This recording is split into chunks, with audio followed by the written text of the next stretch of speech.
Ciao everyone! Another episode ng isang alila na nasa ibang bansa. So nakikita nyo na dito ang ating mahiwagang banga. Ito ay gagamitin natin para mag-process tayo ng salted egg. Yes, gagawa tayo ng salted egg.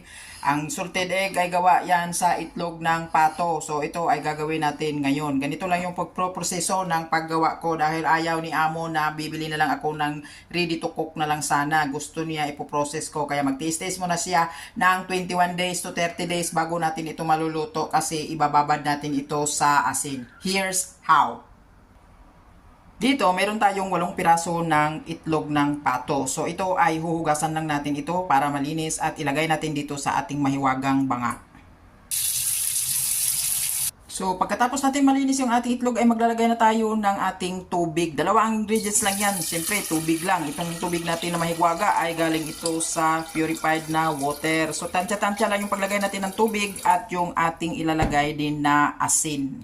So, dito mayroon tayong isang half cup lang to ng asin. Magdidepende din yan sa kadami ng iyong itlog, yung paglagay natin ng asin. So ito ay ibubuhos muna natin.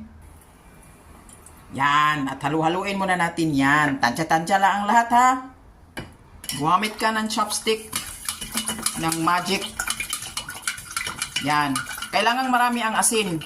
Itong nilagay ko na asin, hindi pa yan talaga eksakto yan kasi tinatansya ko pa dahil 8 piraso lang naman yung itlog. Dati kasi pag ako nagumagawa ay maraming itlog talaga, kung minsan 20 piraso, so isang balot ng asin ang nilalagay ko. Pero as of now, konti lang naman yung ating so tinatansya ko lang naman. Kasi pag masyadong maalat na yan, alam niyo kung malalaman mo yan na hindi na natutunaw yung asin, ibig sabihin yun maalat na.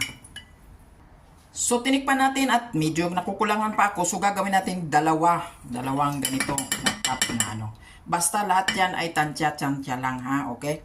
At hahaluin na naman natin. Ngayon dito ay isa-isa na nating ilalagay yung ating itlog. Yep. Yan, itlog ng itik. Sa mga nakakatikim dyan ng mga itik, ng itlog ng itik. Marami yan dito.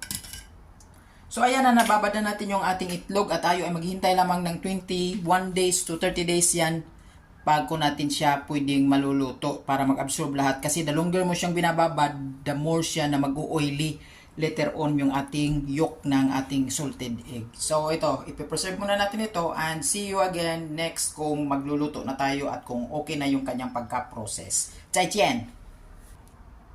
Takpan na natin.